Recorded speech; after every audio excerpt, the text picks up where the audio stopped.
We have risen from. Recorded. Indeed, it is. Thank you, Syria, whatever the hell that was.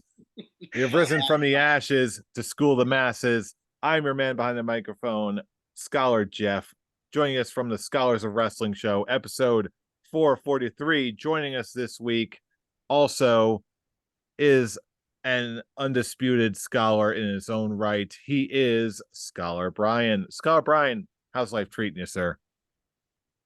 Life is treating me pretty shit today, but we're recording, so let's end today on a good note. Yes. The apparently the Royal Rumble ticket release day has not gone optimally, but hey, that's a story for another time.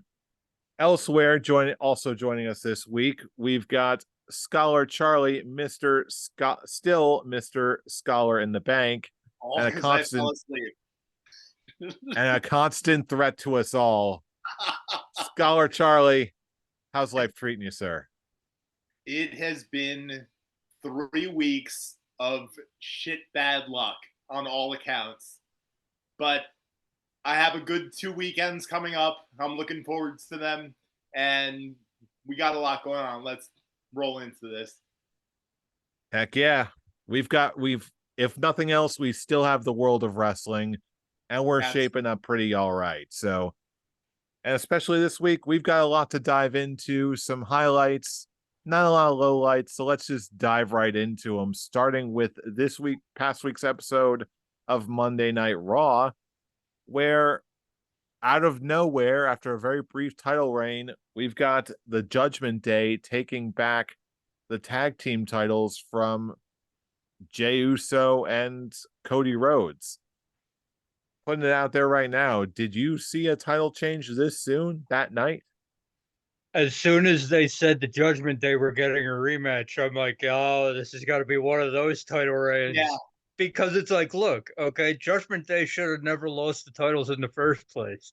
It was just a fun little thing that give Cody Rhodes and Jey Uso they probably just wanted him for that press conference they did. They just wanted to see how how fun one of those could be. But the deal was it's not copacetic to the storyline they're trying to tell to actually have Cody Rhodes and Jey Uso be the champions for a long period of time, because you need to start now setting up Cody Rhodes versus Roman Reigns, and you need to set up whatever feud Jey Uso is going to be. You need to continue Jey versus Jimmy. Yeah. And this was the perfect way to do that. Do I think they should have won the titles in the first place? No, I think what happened on Monday should have happened at the pay-per-view. But if you're going to do it the way you did it, this is fine. Yeah, I find that very interesting because at the time, like, what you're saying does make a lot of sense. Like, logically, that's the way it should go. But with the way things have been going, I don't know. There's a part of me that's still expected, like, okay, if they're doing it this way, if they're doing something as off the beaten path as giving Jey Uso and Cody Rhodes the tag team titles, especially with the prestige of the tag team titles now, whatever that is. I don't know. I got the impression that, okay, maybe they were going to do something a little bit more substantial with the tag titles before they eventually and inevitably get rid of them. Uh, Charlie, what do you make of all this? Am I losing my mind here, or is this always the plan? I mean, I have no issue with Judgment Day now being a 2-time tag team champions. But I understand where Brian's coming from, that they could have easily pulled the trigger at Fastlane between Jimmy and Jey Uso.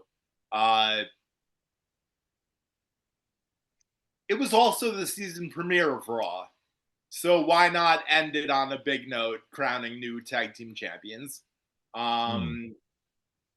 There's a lot of layers to it, but it's all going towards Jimmy versus Jay at WrestleMania and Cody getting his rematch.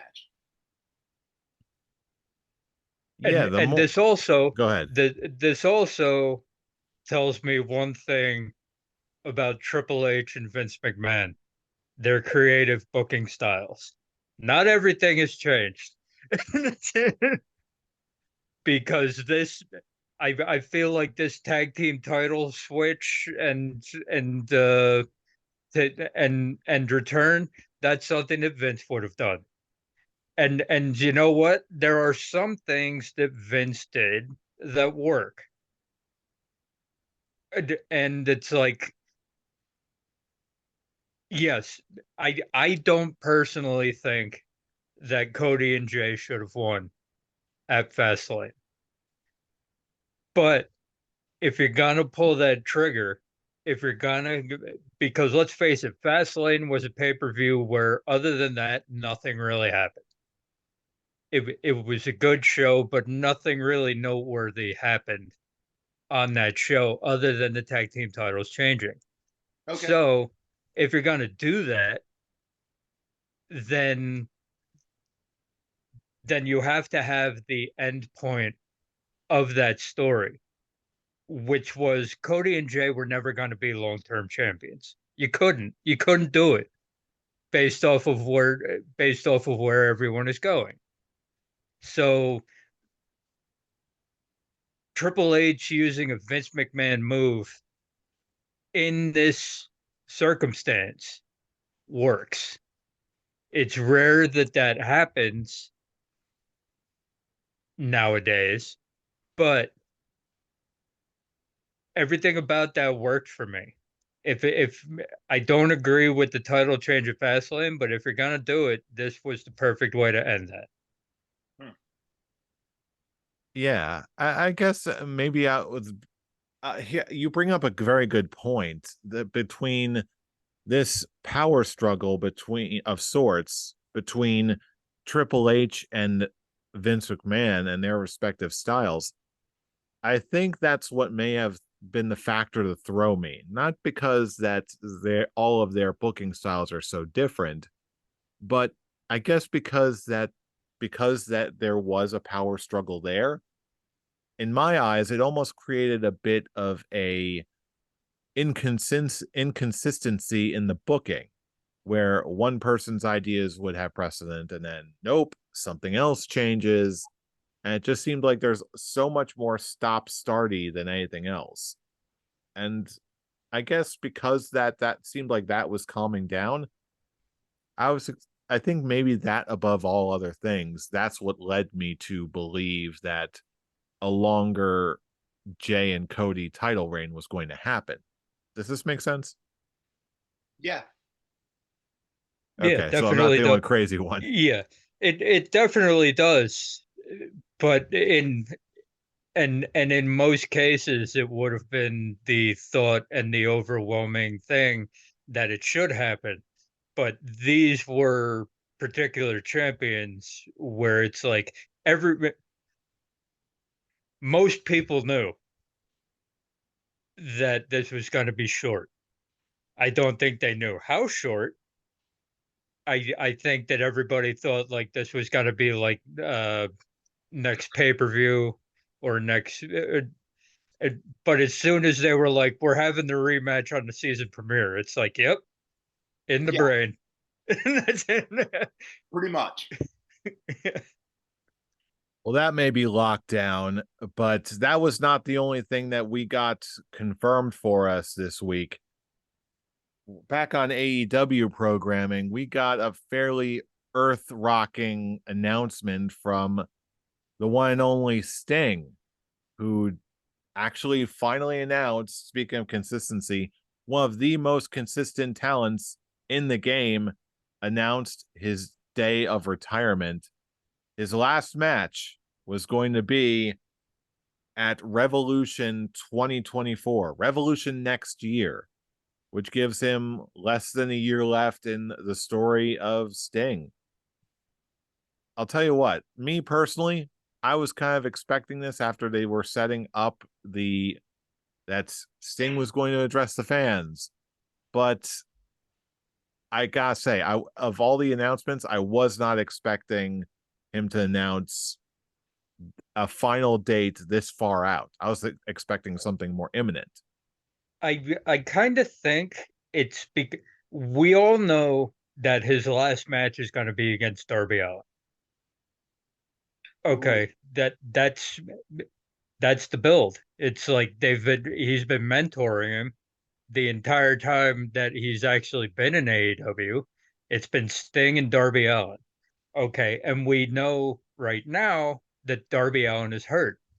He's taken time off for a potentially fractured shoulder that he decides to go out, do a stunt and do a bike stunt and land on said potentially fractured shoulder. So it's like, Darby, I need you to not be Darby for about Balls over another brains. 6 months. Balls over brains. Yeah, I'm like, I need you. The world needs you to not be Darby Allin for about the next 6 months because Revolution's in March. Okay. We know that Sting's last match is in March, and we know that you're his final opponent. Okay. It's the only thing that makes sense. So I'm gonna need you to stop trying to be Evil Knievel. Okay. And then after that's done, then you can go on your Mount Rushmore trip. Or your, what is it, Everest? It's Everest Something that he like wants that. to climb. Yeah, it's Honestly, like, I feel like I hear so many crazy things come out of Darby Allin's mouth. I'm just like, it almost blends together. I'm like, I'm gonna climb something big and jump off it, and then I'm gonna get a face tattoo. I'm just like, yep, checks out. Not listening anymore. yeah, That's it's our just like, son Darby. Womp womp. yeah, yeah. I'm like, hey, Darby, I need you to stop with all your extra shit for the next 6 months because you need to be able to give Sting a good retirement match. Okay.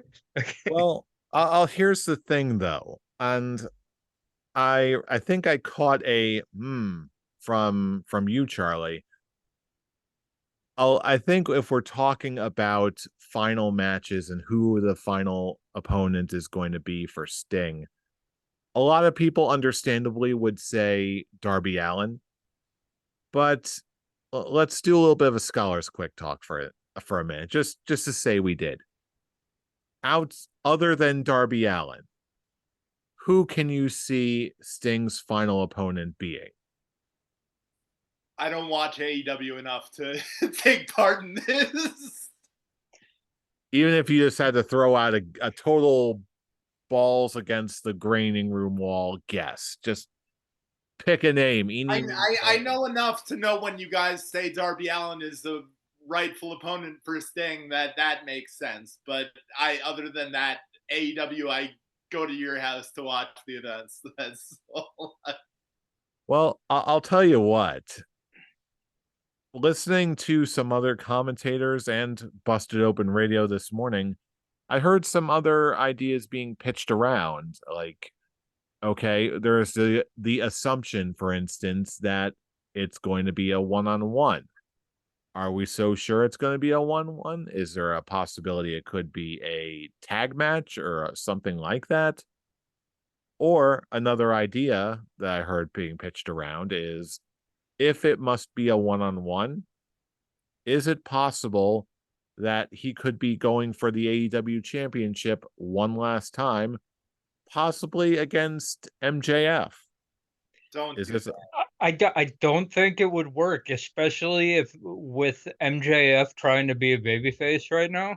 I mean, like, if he went full heel again by Revolution, then maybe. But I'm like, based on the storyline that he's doing right now, that doesn't make any sense. And it's like, I give credit to the Busted Open guys for trying to find other avenues that they could do this, but no, no. As much as I would like to answer this Scholars Quick Talk with another wrestler, I'm like, if you don't care about it making sense, then you can throw MJF, you can throw Orange Cassidy, you can throw champions up against the wall and try to make this work. But if you want it to make sense and you want Sting to put over somebody on his way out, which it's Sting, he'll do that. We've seen that he'll do that even though he wins all his stuff. Well, he puts people over.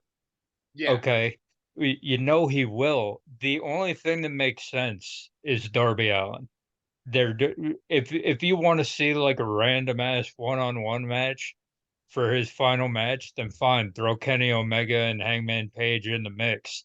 But if it, but if you want it to make sense and if you want to give them that star-making performance, look, it wouldn't be CM Punk to be the one that put Darby Allin over. It's got to be Sting. Sting has been in his corner since day one. Sting's been mentoring him. Sting's been building him up to the point where if he beats Sting, that's how Darby becomes a made man. Facts. It's got to be Darby. I don't disagree with you.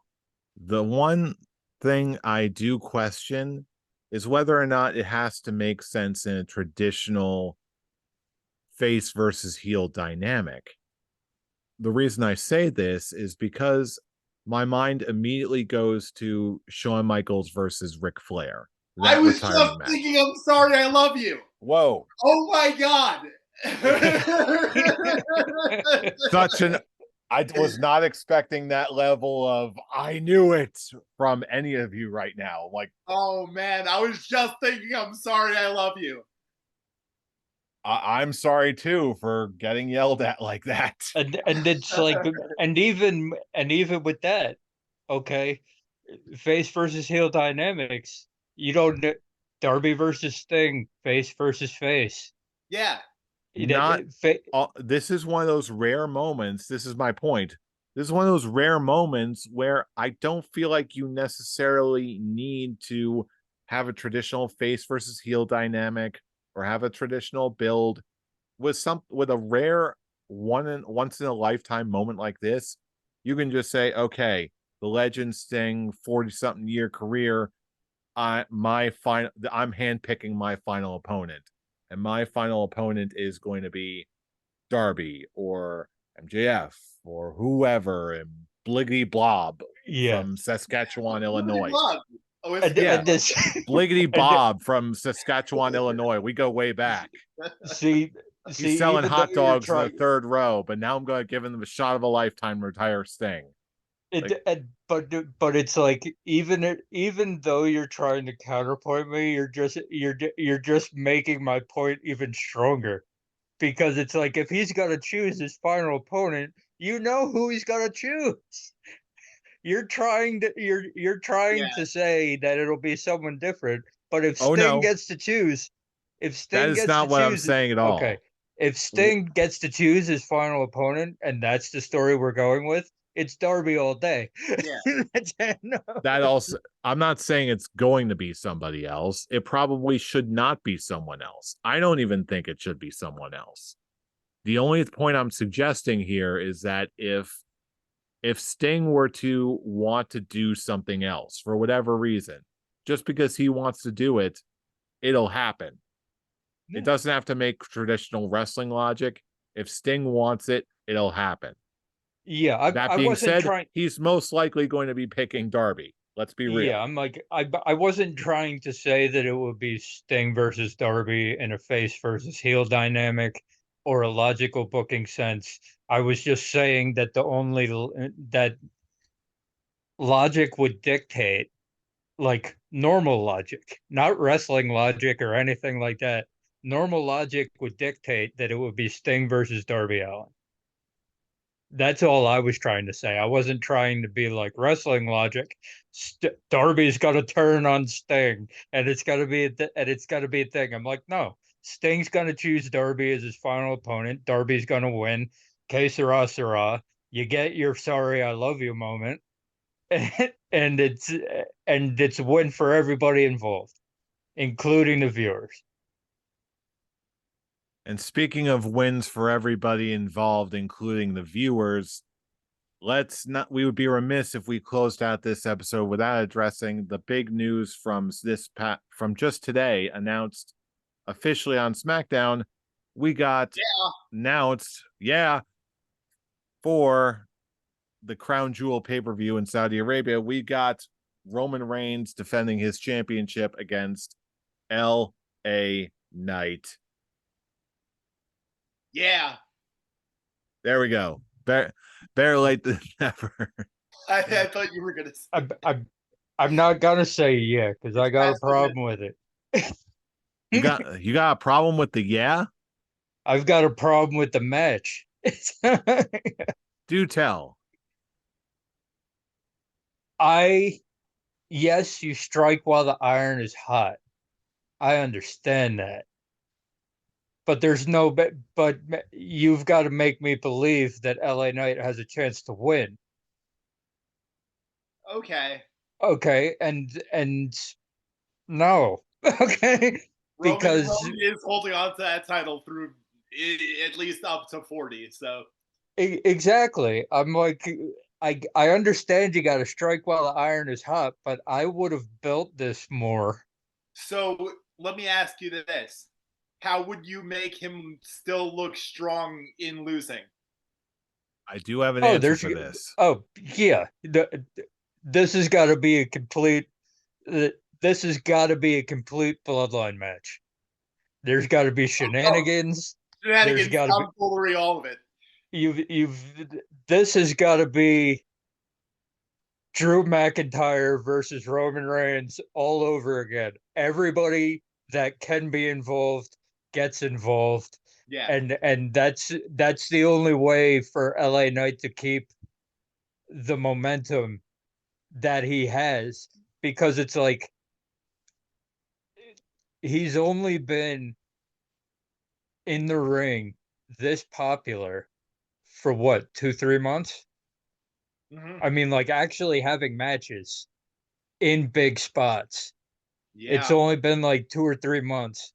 And it's like this is the Fiend, if you think about it, all over again. It's like too soon. I understand that you want to strike while the iron is hot, but if you do this too quickly, the dude will burn out. I'll be honest, I don't quite buy that. You can't compare You didn't the buy it LA. with the Fiend either, I remember. Well, there is also quite a considerable bit of difference in the LA Knight character versus the Fiend character. Of course. Not to mention the fact that we're also talking about a very different creative team and a very different head of creative. So that's basically, I see Vince McMahon trying to book a character like the Fiend in a very, very different light than Triple H trying to successfully book LA Knight. Like, the characters are different, the creative team is too different, the head booker is too different. I see what you mean in terms of circumstance, but everything else around it is just way too different. Yeah, it's That just being like said, it's the worst time. I've put it this way in my mind. It's the worst time possible for LA Knight to be as popular as he is. I don't agree. No, And here's why. But hear me out. I'm like, you've already got your main stories booked through WrestleMania. Okay, you've got Roman Reigns versus Cody Rhodes. You got Solo Sikoa versus John Cena. You've got Jimmy versus Jay. Yeah. Okay, it's one of those like, and that's the whole bloodline booked up for WrestleMania. Okay, I you've do got, have, and then you've got LA Knight, who you're putting in this title match to take the fall. That's what he's gonna do. If anybody tries to tell me that LA Knight's gonna win this match, I'm gonna laugh in their face. Oh no. No, I but do agree he's going to lose this but one. it's I'm just saying that I might still I might still be stuck in the past. My brain might still be stuck in the past, but I'm like, if you already have your stuff booked through WrestleMania, it's set, it's done. Okay. And LA Knight is as popular as he is. Okay. Who are you throwing him up against? Okay, you gonna send him over to I'll Raw tell and put him you. up against Gunther? Because I'll at tell that you point, what you Gunther's do. gonna be world heavyweight champion. So I'll tell you what you do. You can do one of two things. One option is, yes, you do throw him against Gunther. You do throw him against the world heavyweight champion. If the two aren't one and the same, which they very well could be. There is also one other possibility that has a higher than 0 chance of happening.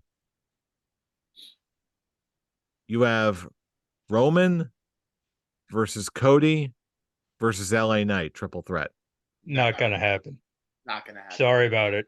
No, that's it. That's why I No, said a less you're- than 0 chance. you're not having Cody finish the story in a triple threat match where he'll What, LA probably Knight's pin. gonna take the pin? LA Knight's you're gonna have LA Knight take the pin for I didn't Cody to say finish that. the story. I didn't say that. He's not pinning Roman if LA Knight's involved. I'm sorry. I didn't say it's that. You gotta be- said that. No, but it's that's what it would come down to. That's what it How would do you come down know? to if it does. Because Stop. Stop what? You're the one coming Stop. up with all these like, oh no, LA Knight's gonna get pinned because Roman can't get. If Roman they're has setting to up get Roman, and I totally agree with you. Roman has to get pinned, and he's not going to if there's another person involved in that match. Doesn't matter who it is. If it's at Rhodes, WrestleMania 40, I completely disagree with you. nope. Sorry. Gotta be No. Cody. Gotta be Cody versus Cody Roman. is How do you finishing the know? story at WrestleMania 40. Gotta be Cody versus Roman. Unless it's The Rock versus Roman, and then we've got a whole different Which problem. ain't happening because the actors strike is probably gonna be done by then. The actors strike. Hey, producers walked out on the actors. That's probably got to take a. That's probably going to take a longer than the writers. So, but here's the thing. Okay, I respect that you're trying to come up with other avenues to get LA Knight involved in that main event. However, Okay. Yes. However, look. Do tell. No, it's Cody versus Roman. No changes. Cody's finishing the story at WrestleMania 40. Cody finishes the story by pinning Roman in a one-on-one match, getting his revenge for last year. That's the only way him finishing the story worked. Sorry about it. Now Jeff's gonna be like, but LA Knight. Yeah, I am gonna say that. Why couldn't? Who says that? Look at it this way. There's already been the one-on-one with Roman and Cody. We're going to be getting the Roman versus LA Knight match. Who's to say Cody could not beat Roman and LA Knight and really cement his main event top guy status? So you're telling me that Cody is going to pin Roman with LA Knight involved? No, I'm saying he's going to beat them both, and Roman is going to eat the pin that he already should have eaten at 39. No. Sorry. Just no? That's all you got? No? because look, okay. No. You don't even have a counter argument for me. Okay. Because You've been Because saying no, no, you've been saying all year. You yourself have been saying all year since WrestleMania. They're building up to WrestleMania 40 for the singles rematch where Cody Rhodes beats Roman Reigns to finish the story and become champion. You were Yeah. yeah, hyping it I up. did say that. You were hyping it up for that. No, no, I did say stop it. that. I'm agreeing with you. Look, I'm gonna go with the smart route, and Oh boy. I'm gonna say throw LA Knight. If have him be the one that Cody Rhodes throws out at the end of the Royal Rumble, so that Cody Rhodes wins, and that gives LA Knight reason to go after the opposing champion.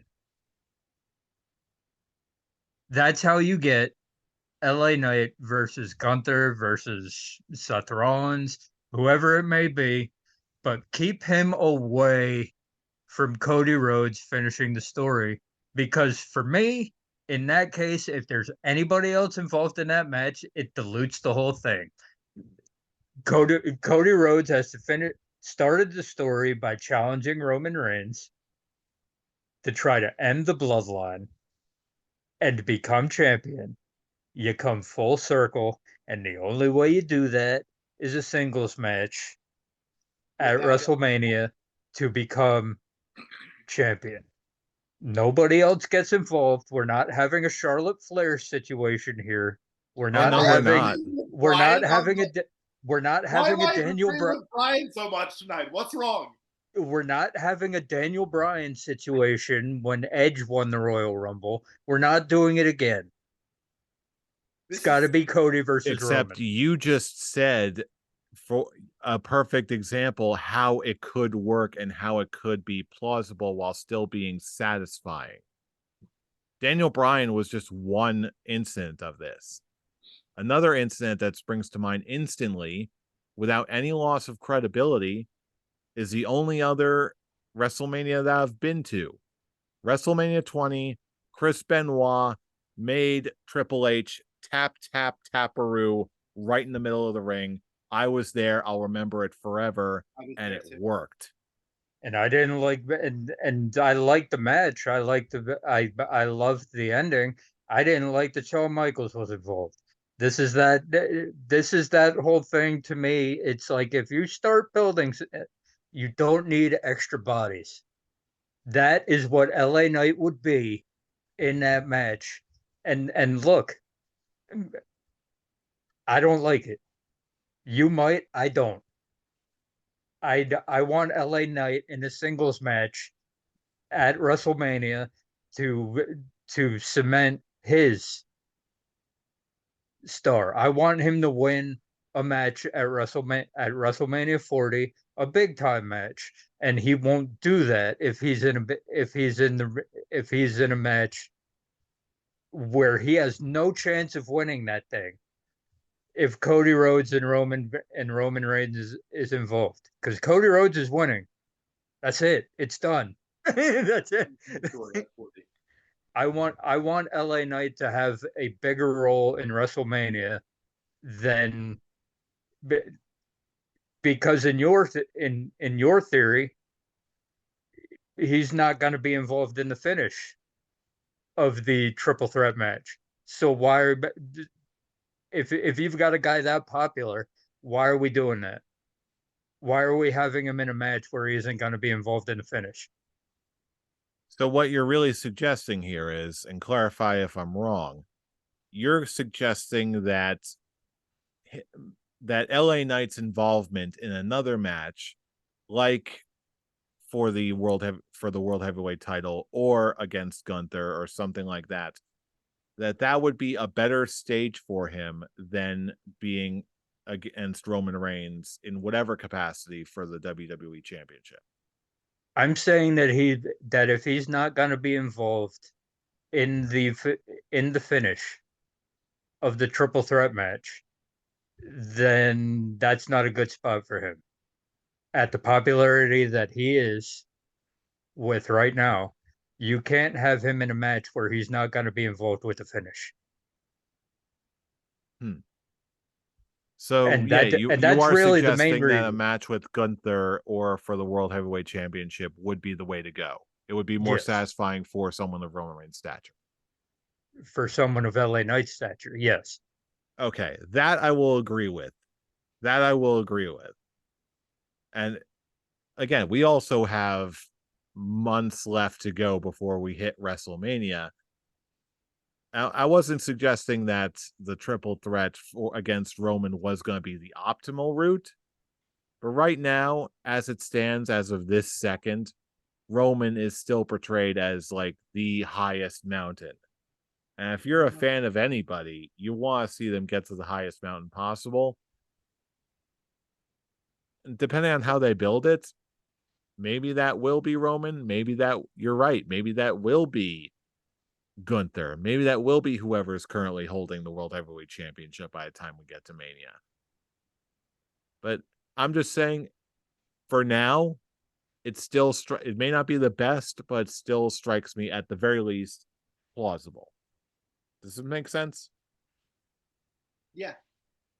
If it, plausible, yes, but I would think that that would be more that would be plausible in my Vince McMahon brain. I think Triple H is smarter than to have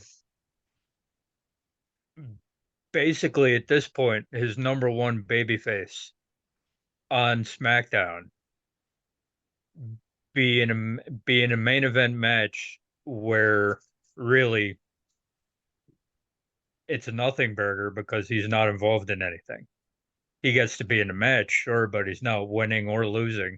He's the extra body. And I think with Triple H booking, that wouldn't make sense. Vince McMahon's booking, it'll happen all day, every day. But Well, if nothing else, we've got certainly a number of weeks before we hit Crown Jewel to see how that match goes down. So in the meantime, we're just going to have to keep watching. And that also means that it's time in our show where we turn over to you, our fellow fans. What do you think is going to happen at WrestleMania at this rate?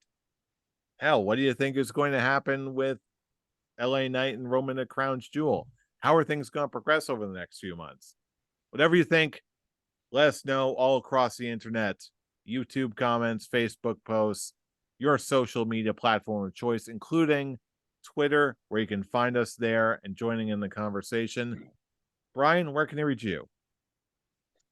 you can reach me trying to find a better match for LA Knight at WrestleMania at Atomic Beanpole. And Charlie, where can they reach you? You can reach me knowing damn well that I'll stay awake for Crown Jewel because it starts at 1 p.m. at the Charlene. Oh, he's got to have that. He's got to have that briefcase in his. He's got to have that briefcase in his arms. Tarek better have his head on a swivel. That's it. And you can catch me and joining all the shenanigans and possibly live tweeting every second of it at I'm Robbie Rage. And for all of these relevant social media links and much more, you can check it all out our link tree in the description below this episode. That's linktree/Scholars of Wrestling. And with that, that is our episode. There's been a lot of spirited discussion tonight, and we're going to be back next week with even more of it because you know who we are. We are the Scholars of Wrestling, and you have just been schooled. You're welcome. You're welcome. See you all at the next Triple Threat.